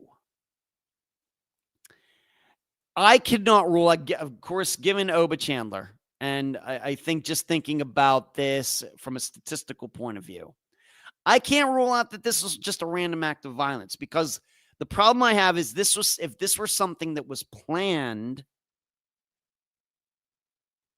why would they plan to pick up these women on a beach where so many, they would suspect or predict that so many people would be there? Granted, seemingly there are only two witnesses, but there's no way they could have predicted that beforehand. No way. And as we've already stated, somebody did have a camera. I mean, you know that film cameras, very rare for the average person to have one in the 1960s. Certainly not like today with our phones, and even in the 1980s, where a lot of people had VHS cameras. You know, why put so many eyeballs on that? But if no one like Silas knew they'd be there, then the conspiracy is a stretch. To me, the whole abortion thing seems like the biggest stretch. This once again seems like 1960s sensationalism, no different than 1980s satanic cult stuff. That's what it sounds like to me. But I wasn't alive in the 60s. In addition, killing them, all of them, because of something they knew, this had to be the most complex plan ever. If they really wanted to kill them, why go the whole way over there? They live right in the Chicago area. All these bad people live in the Chicago area. And as you learn a lot about them, they did kill people right in the Chicago area, and these people were left behind. Why did these three women need to be killed so far away and then be disappeared? What was the difference? It's hard to understand. So I just can't rule it out. You know, you'd think that being around so many bad people, that's an easy choice. To me, looking at the totality of what we know, and certainly we could know a lot more, like I've already stated, some things would help us really narrow it down. I can't rule out that this was just a random act of violence, and that's why it's still unsolved 60 years later. It just seems to me that if these bad guys did it, would know. There would be obvious signs. Why? Because of all of these other crimes, they eventually did go to jail for all these other crimes, even though it took a while. And there were people that got cold feet, and witnesses did die, on and on and on, and got cold feet and everything else. Eventually, most of these bad guys did go to jail because they weren't very good criminals. So how did they pull off the perfect crime here? It's hard to understand. So that's kind of where I am on this. I can't rule out a random act of violence. They just ran across the wrong guy that day. What is everybody saying here? Amy says to The Sopranos, superb episode. Yeah, Rockford. He was one of Bruce Sting's henchmen too. Yes, Sylvia. Good one. Cranky, a fascination with committing the act, a reenactment in the mind, an uncontrollable itch. Cranky also says, we also had way different ways to entertain our minds then, not downplaying an evil act. Yeah. Well, you know, the 60s ended up being a pretty violent decade eventually. Maybe not at the beginning, but definitely by the end. And I don't think these three disappearances had anything to do with that. So that's kind of where I am. I realize that there's been a lot of deep coverage over the years on this. I'm just doing the best with what I can, but I think with my experience, almost 400 disappearances now, I don't need to take a deep dive on something like this to be able to, make a pretty good reasoning on what happened. But there's still a lot to know. But I think that we have to be very comfortable with the idea we're never really, ever, really never going to know. And it's very sad. So that is the Indiana Dunes 3. I'm leaning toward some random act, some guy just seeing 3 innocent women together and convincing them to go on a boat ride. Certainly the guys who knew them, and certainly if I knew for sure that some of those people knew they were going to be out their day, maybe I could be convinced, but it just seems like a very bad plan. And so I have to default to a random act. Let's go to this. Next, as you can see, ChatGPT versus the police. What do I mean? There was an article that I actually printed out. There is an article that came out about it was in the New York Post, but it was not just in the New York Post. It was in a bunch of different media sites about how the police saved like 40 kids and caught 9 adults in some sex trafficking operation. Maybe some of you saw this. The only reason I saw it, it popped up on my feed on Facebook. And you've heard me talk about these kinds of stories before, how I have some doubts about a lot of it. So here's what I did. I put the link into ChatGPT, which is kind of an AI program. And I had ChatGPT analyze the story. That's all I did. What do you think about this? And I'm going to read what ChatGPT, if you don't know what ChatGPT is, you're going to have to look that up. I'm going to tell you what ChatGPT said about it. And this, you're going to see why it's called ChatGPT versus the police. So here's what ChatGPT said in response to this story. And of course, a lot of people saw it. Oh, it's wonderful and everything. Here's what ChatGPT said to say about it. Here's a fact-check breakdown of the New York Post article you linked, specifically looking at what's factual, what's likely exaggerated or missing important context, and how law enforcement reporting on quote-unquote sex trafficking can sometimes be overstated. This is ChatGPT talking, not me talking. All I did was put in the link. That's all I did. And that was the first paragraph of what this program said. What the article claims: federal agents conducted a massive multi-state sting and saved dozens of kids from sex traffickers. Some of the children were allegedly as young as 1 year old. The implication is that a major federal human trafficking ring was dismantled. Important note, I wasn't able to directly access the full article from the Post due to paywall restrictions, but we can restrict its core claims from other public snippets and posts about the story. So what this program did was, it didn't just look at the New York Post article, it went and found other articles at other sites about the same story. So number 2, what independent reporting and official sources show.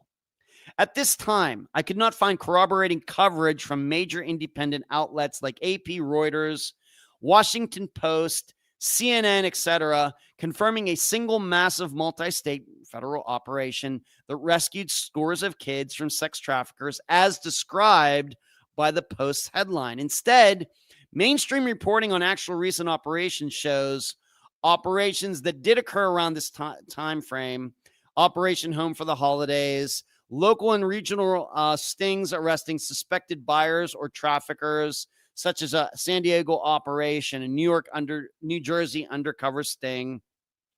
Larger federal operations like Operation Soteria Shield, but that was way back in April of 2025. Key takeaway: there are real multi-agency actions aimed at sex trafficking and child exploitation, but the scale, scope, and results often differ materially from how headlines frame them. Where have you heard this before?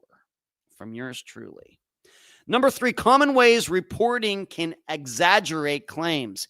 Here's how police press releases and media often inflate or misrepresent sex trafficking reporting. Once again, this is not me talking. This is a computer analyzing the stories using its abilities and the conclusions that it comes to, not my conclusions, even though this sounds a lot like me when I talk about this stuff. Conflating rescued missing children with trafficking victims. Recovery of missing juveniles is important, but not all missing children are sex trafficked, and agencies often do not publicly confirm trafficking status for privacy reasons. B, sting operations use decoys, not real victims. Undercover operations like the referenced New Jersey case involve officers posing as minors online. When adults arrive to meet them, they're arrested, but no actual trafficked child may have been involved. C, press releases highlight rescued stats without context. Law enforcement may highlight numbers like 19 rescued, but some operations mix adult victims and children. Some involve locating people with no confirmed trafficking evidence, only that they were in risky situations. D, headlines can overstate multi-state scope. A local sting or coordinated regional effort can be framed as a national sweep, even if multiple agents participated. But operations were still not a nationwide bust of organized trafficking. So what they can do is if it only involved 2 states, they can still or will still say it was nationwide. Number 4, why this matters. Trafficking versus child endangerment. The term sex trafficking, quote unquote, in headlines is emotionally powerful, but enforcement covers a spectrum of offenses.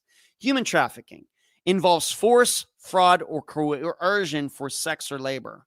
Child exploitation and solicitation includes internet luring and attempted offenses.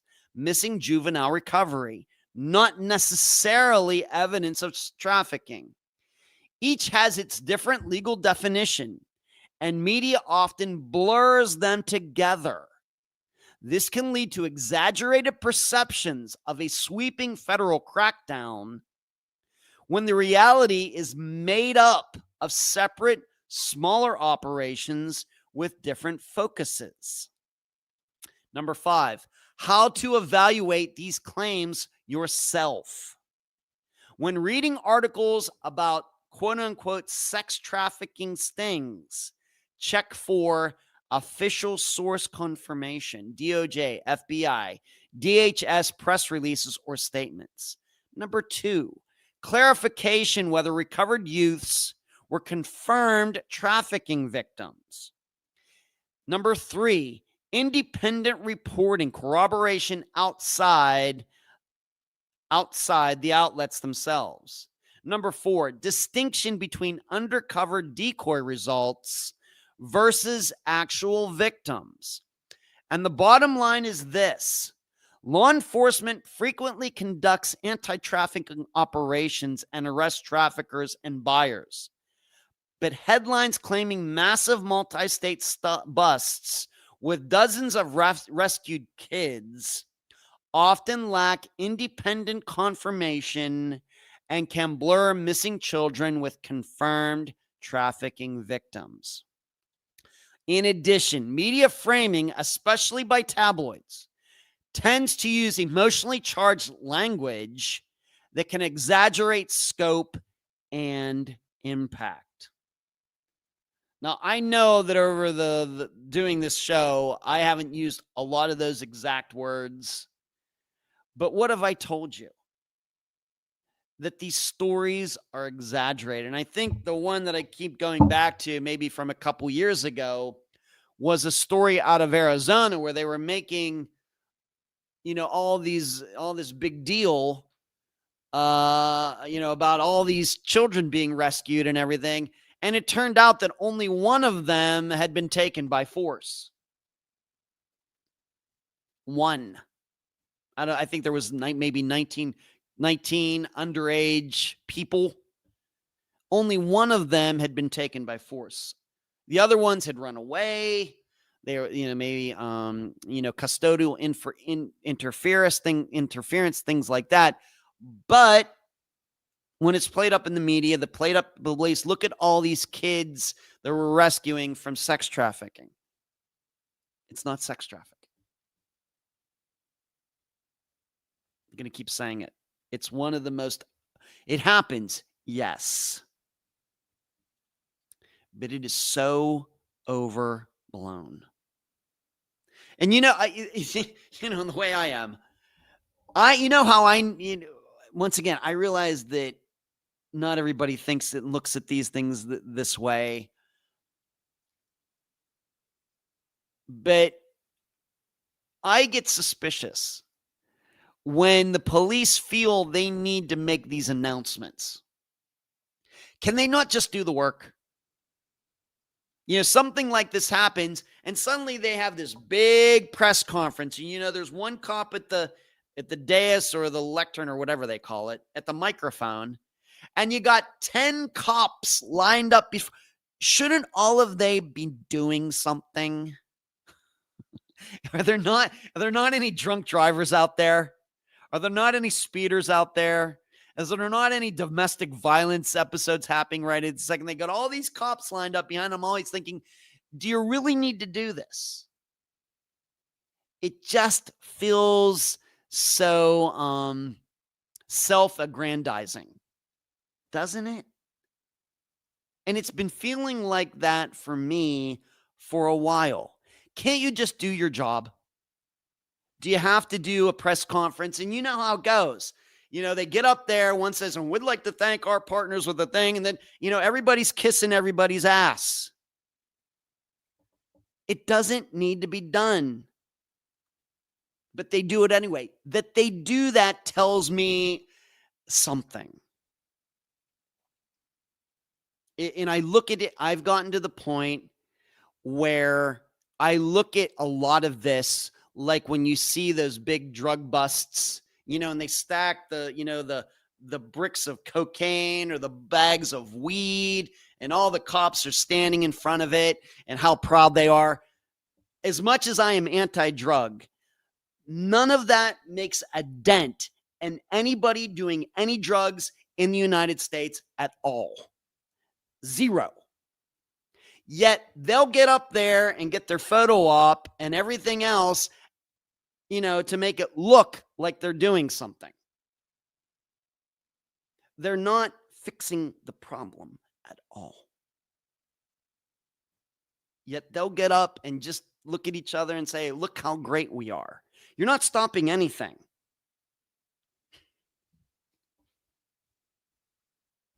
It drives me nuts. Nuts. And we know, and of course we could go in even deeper into that topic about how so many police departments have become corrupted because why? There was that whole forfeiture laws. If you get caught using your Corvette for drug trafficking, guess what? The police get to keep your Corvette. And they can sell it or they can keep it or they do this. And then that money can then help to, anti-drug laws or finance the police department. And it seemed like such a great idea. What did it eventually do? A lot of people who shouldn't have had their property taken away got it taken away. A lot of people who had a lot of cash on them for very legal reasons got their cash taken from them and never get it back. That's what happened. And so I look at this sex trafficking stuff the same way. There's something about this that that stuff over there is dirty. It's corruption, bad corruption. This just kind of, I realize kids run away and they get into bad situations. I get all of it. But the amount of backslapping that all these police departments do after one of these operations is disgusting. It's disgusting. I'm going to keep saying it. Just do your job. Just do it. If you're out there in the Coast Guard and you're catching drug traffickers, whatever, just take the stuff. We don't need pictures. Okay? We don't need it. Because you look stupid when you do it, because we know really in the end it doesn't change anything. We get it. I'm not saying drugs should be legal. I realize some people out there think differently. I'm not saying that. It's just do it. All right. We don't need, celebrations like it's the Super Bowl. Two.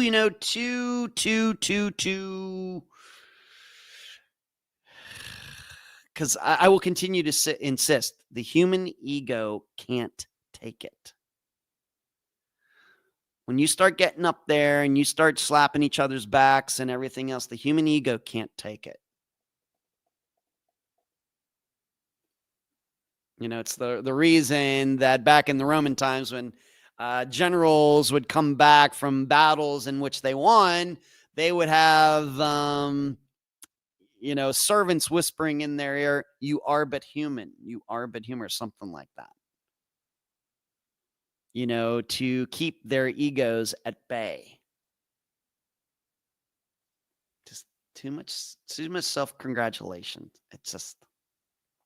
Rockford, I have friends who boat and jet ski on Lake Michigan on a summer weekend. There's all kinds of partying and socializing in the water. Probably even water back then. More social trust. All right. There you go. Thank you, Rockford D. Ed, you see, have I seen the 19-year-old out of Texas went missing over Christmas? I'm not sure I have, D. Hello, Nurse Ratchet, 100%. The optics are unnecessary. Yes.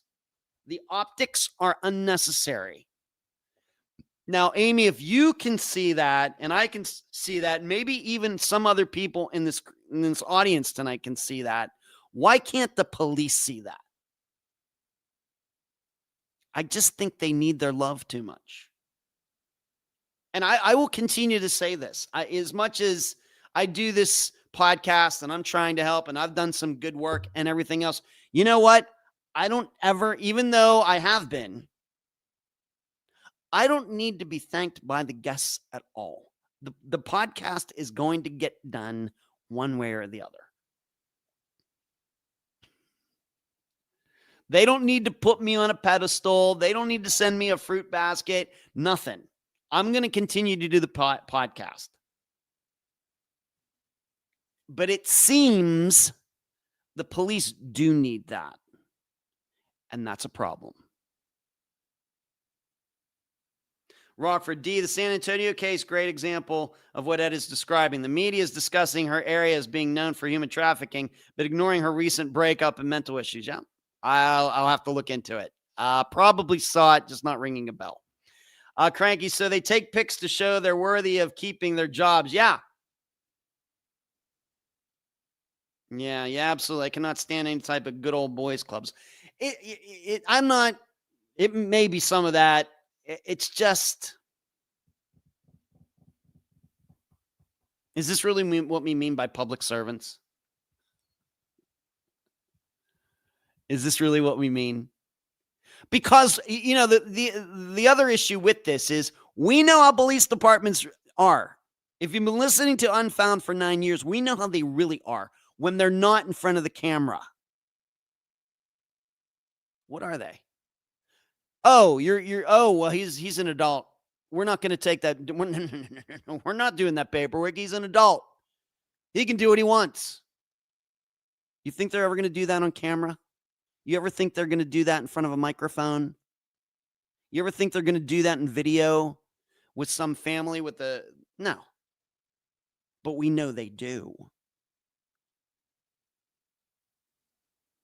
They get away with all sorts of behavior when the camera and the microphones aren't on. But when the camera and microphones aren't, man, it's just the perfect world. Like I said, I will continue to say there is no way that when I started Unfound 9 years ago that I knew how much my attitude toward police would change. And as you know, Dr. Telesco, former NYPD, I respect her so much. Love her. Fantastic. I've had a great time being on her show and everything else. I mean that. But I also have to be objective of what I'm seeing out there. Of course, I've said some bad things about the FBI too. That doesn't mean I don't like Julia Cowley over at the consult. And I can, I have to believe that she did good work as best as she could do when she was there, but while she was there. But as the FBI as a whole, yeah, I have problems when it comes to disappearances. Yes. And I realize they're going to say, well, we're just trying to do the best we can. Okay, well, here, I'm going to help you out. Don't do these press conferences anymore.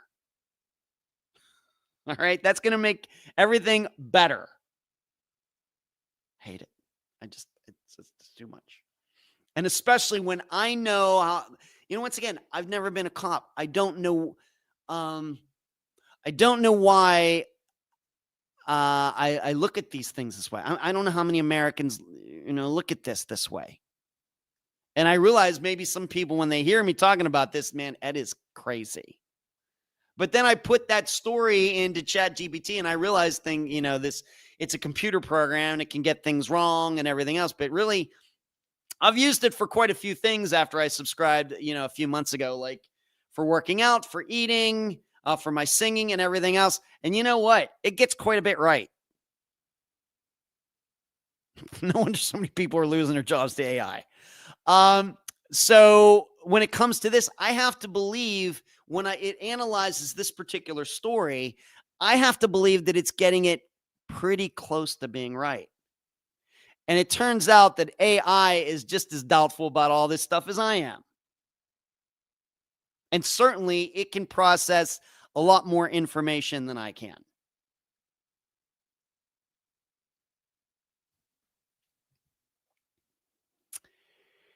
I'm not saying necessarily that sex trafficking is the satanic scare of the 1980s, but it's like in that direction. Yeah, you watch out for your kids. Yeah. Yeah, I get all that.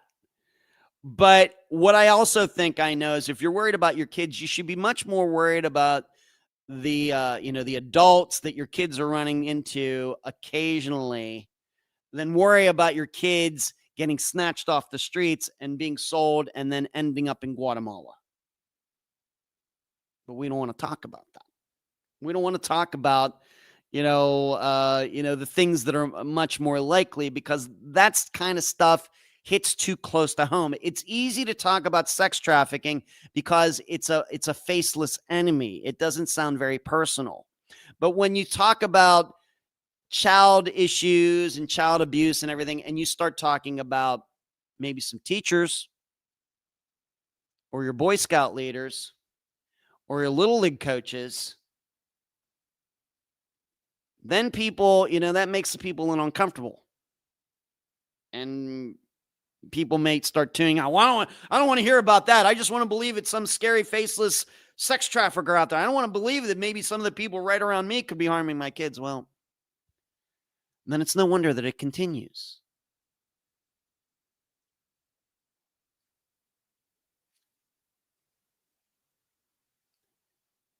Camila Mendez. Okay, I'll have to look it up, D. Maybe not tonight, though. Remind me. Cranky, could we be referring to the Brown University incident also? I talked about that a little bit last week, Cranky. Obvious to me that guy had some, mental health issues. Robert, that's the one day. Okay, smoking. I talked about that last week. cranky regarding. I just seem that I forgot to mention there was a shooting like at UNLV, a couple years ago. It was the same thing. Some professor that thought he didn't get enough respect. Some guy, smart guy who thought that, he got turned down for something or lost a grant or something. And he went onto UNLV's campus and shut up some people who he thought had wronged him. Same kind of thing, I think, at Brown and at MIT. Amy, agree, Rockford. That's the one. Once it's human driving, I'll come back here and take my lumps. But I think it's highly, highly unlikely. Okay. I'll have to look it up. Don't know it. So that is my diatribe about the ChatGPT versus police. And to me, the police lose.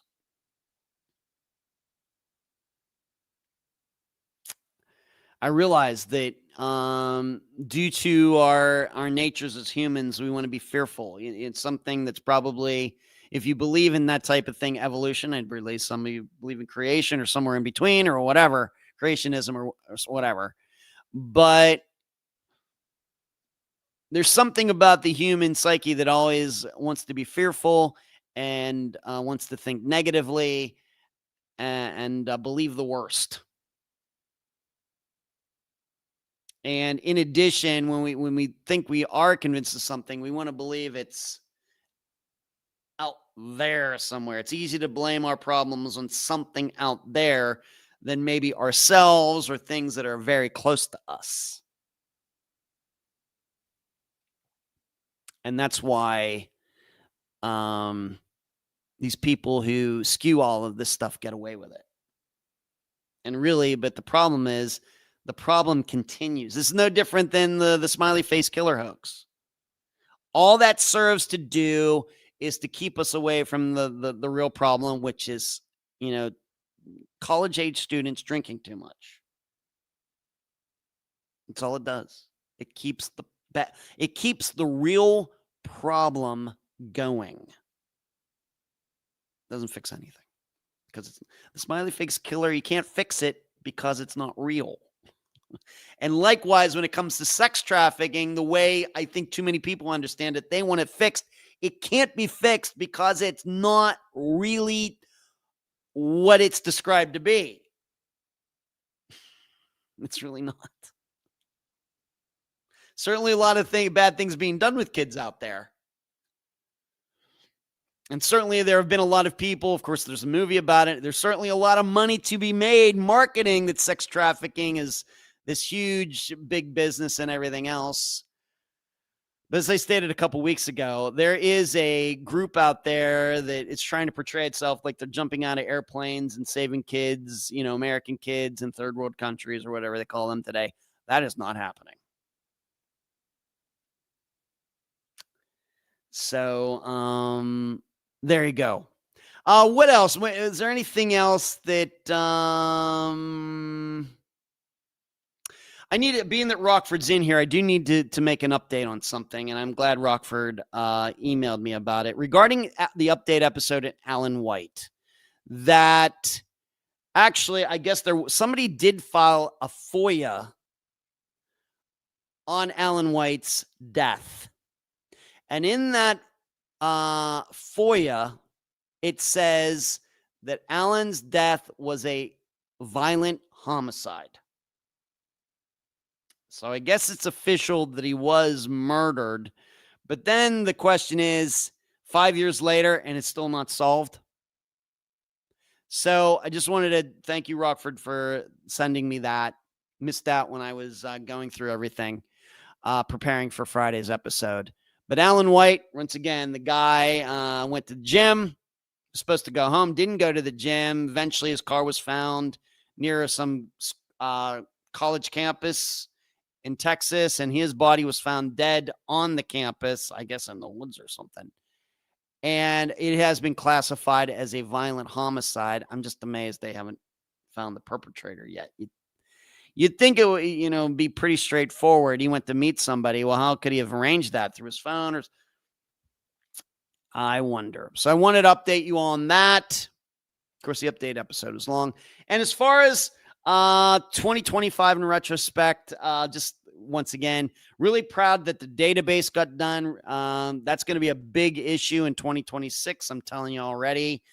I really think the A&E coverage that I got within the past month is certainly going to help me reaching out to more people, to just send that link. Hey, yeah, I was just featured on A&E. I think that's really going to help reaching out to people. In fact, I think it already has here at the end of 2025. Really positive. Got resolutions to some cases, in 2025. Of course, Shanna Boydo, maybe a really unexpected one. And we had the really good stories with Trevor Nichols and Brandon Roberts, who are back with their families and seem to be doing well, very positive. Of course, we had some real resolutions where, of course, deceased. Ashley Jones Linden, we know this year also she was found alive. That's a good story. Some other top items, of course, the new website got designed and it's up and working. And then with Assistant Eric in 2025, working so closely with the Coast Guard, and who knows where that could go for future use. But for right now, it's with Angela Westbury and Teresa Hickman. Cranky, where is the database located? It's a link that is in the discussion group on Facebook. If you're not on Facebook, Cranky, then maybe email me, unfoundpodcast@gmail.com, and I will send you the link to it. But also in 2025, finally, if you want to go check it out, it's missingpersonsconsultant.com. Not really... the website's there, really haven't started using that yet, but that is something that's coming in 2026. missingpersonsconsultant.com. If there's a family that needs in-depth instruction on what needs to be done, you can send them to me. And everything they need to know is on that website, missingpersonsconsultant.com. In fact, I'm going to type it.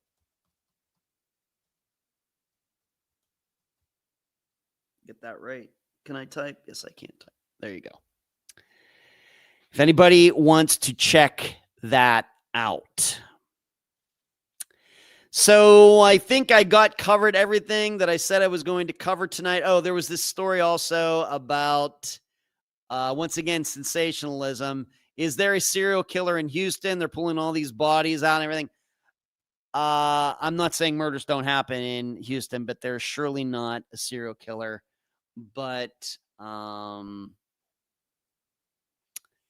maybe I'll touch upon that next week, or maybe not. But there's, of course, the internet's running with, oh, yeah, there's a serial killer in Houston. I don't believe so. So this takes us to this Friday's episode.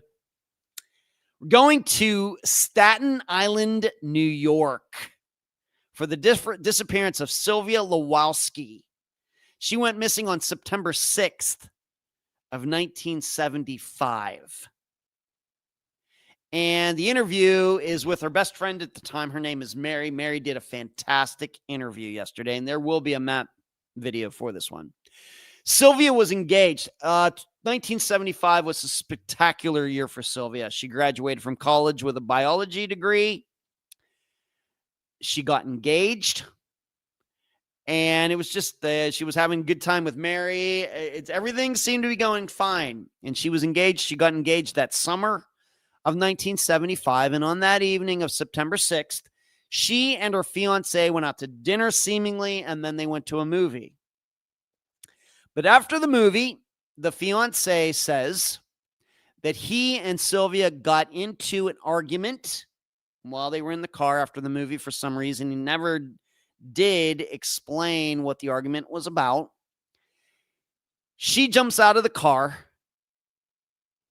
never to be seen again. And seemingly right after this, the fiance drove over to Mary's, the guest house, and tells her that, Sylvia jumped out of the car and she's over at the bus stop. But the fiance says that, I don't want her to be taking the bus home. Can you go get her?